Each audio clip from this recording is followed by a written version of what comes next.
All right, this is a short story. Change it up a little bit, give you some flash fiction. It is called The Terminator, or How I Learned to Love My Mother. Imagine it, a 4'11", 90-pound Jewish woman from Brooklyn with a metabolism permanently set to hummingbird, who constantly tries to shovel partially hydrogenated high-fructose food into your face. Her hearing must have gone out years ago because she never responds to anything anyone says with the faintest shred of relevancy. She's been sporting the same enormous Peggy Bundy hairdo since 1982, and she looks exactly like a skinny dwarf Jewish grandma version of Brian May, wearing black stretch pants complete with elastic bands around the heels of her feet for that optimal tucked into your gleaming white tennis shoes look. She's buzzing circles into the carpet next to you as you are trying to watch a movie that you love. Every other second opening her mouth to repeat something she has already repeated countless times. And with each incessant note of her nasally voice, all the muscles in your shoulders tighten and your skin begins to crawl. Whatever it is she's about to say, you really don't want to hear it. You already anticipate the 17th inquiry about filling your half-drank glass of water, or the 32nd about whether or not you're ready for dessert yet, because she really wants to make you her favorite. A scoop of ice milk in between 2 graham crackers. And god damn it, yes, it is delicious. But if you have to hear her talk about how it's low fat because it's made with ice milk instead of ice cream, one more time without the slightest acknowledgement that she's been telling you that damn near daily since you were 5, your brain might just implode. But for once, she doesn't mention feeding or hydration. No. She has something important to say, wisdom to purvey through Terminator.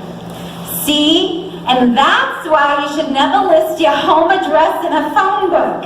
If Sarah Connor hadn't listed hers, he never would have found her. There wouldn't even need to be a movie. Whole reality skewed together in her mind. She talks with certainty about how if only James Cameron had consulted me, then Sarah Connor could have saved all that stress, which is really terrible for your health. Not to mention the lives of her Walkman happy roommate and that sweet brawny idiot Steve Martin once wrote love letters for. But she's not done. See? And that's why you always have to be in shape enough to run away if you ever have to. Just imagine what would have happened if Sarah Connor was fat. This one causes her to go off on breathless tirades about how she hasn't always been so fit, and it wasn't until she discovered the secret of Margaret Richards' acute muscle clench workout that she learned how to maintain her tight little body. She splays herself out on the rug in front of the television and starts to demonstrate. On her back, legs spread apart, one arm a stiff triangle behind her head, the other pressing firmly down on her stomach, panting and bobbing, heaving up and down, her eyes uncontrollably darting at you to see if you're paying attention. She begs you to place your hand under hers so you'll believe her that the tiny controlled movements are actually working her abdominal muscles, but you don't want to. Then, with knees folded and feet tucked under, she starts to do butt clenches, squeezing her entire ass off the ground as if some obscene pelvic exercise specifically designed to make you have to see what your mother would look like fucking. Do you see? Do you see? It's just so easy. Just clench and release, clench and release. Do you see?